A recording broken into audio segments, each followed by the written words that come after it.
ಏನೆಂದರೆ ನನ್ನಿಬ್ಬರು ಪುತ್ರಿಯರಿಗೆ ಒಟ್ಟಿಗೆ ವಿವಾಹ.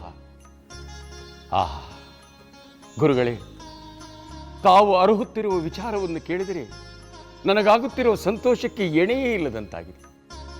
ರಘುವಂಶದ ಪುರುಷೋತ್ತಮನಿಗೆ ಸೀತೆಯನ್ನು ಧಾರೆ ಎರೆದು ಕೊಡುವ ಮಹಾಭಾಗ್ಯದ ಜೊತೆಗೆ ಮಹಾಶೂರನೂ ಗುಣವಂತನೂ ಆದ ಆತನ ಅನುಜನಾದ ಲಕ್ಷ್ಮಣನಿಗೆ ಅದೇ ಸಂದರ್ಭದಲ್ಲಿ ನಮ್ಮ ಊರ್ಮಿಳೆಯನ್ನು ವಿವಾಹ ಮಾಡಿಕೊಡುವ ವಿಚಾರವನ್ನು ವಿಶ್ವಾಮಿತ್ರ ವಸಿಷ್ಠರು ಅರ್ಹಿದ್ದಾರೆ ಎಂದರೆ ಇದಕ್ಕೆ ನಮ್ಮೆಲ್ಲರ ಸಹಮತವು ಇದ್ದೇ ಇರುತ್ತದೆ.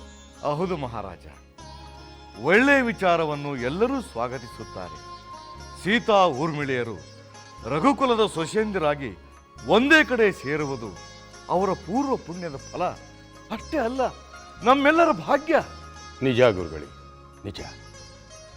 ನಮ್ಮಿಬ್ಬರು ಪುತ್ರಿಯರ ವಿವಾಹ ಒಟ್ಟಿಗೆ ನಡೆಯುವಾಗ ನನ್ನ ತಮ್ಮನಾದ ಕುಶಧ್ವಜನು ಜೊತೆಯಲ್ಲಿ ಇಳಿದಿದ್ದರೆ ಹೇಗೆ? ಆತನು ಈ ವಿವಾಹವನ್ನು ನೋಡಿ ಆನಂದಿಸಲಿ, ಜೊತೆಗೆ ಸಹಕಾರಿಯಾಗಿರಲಿ.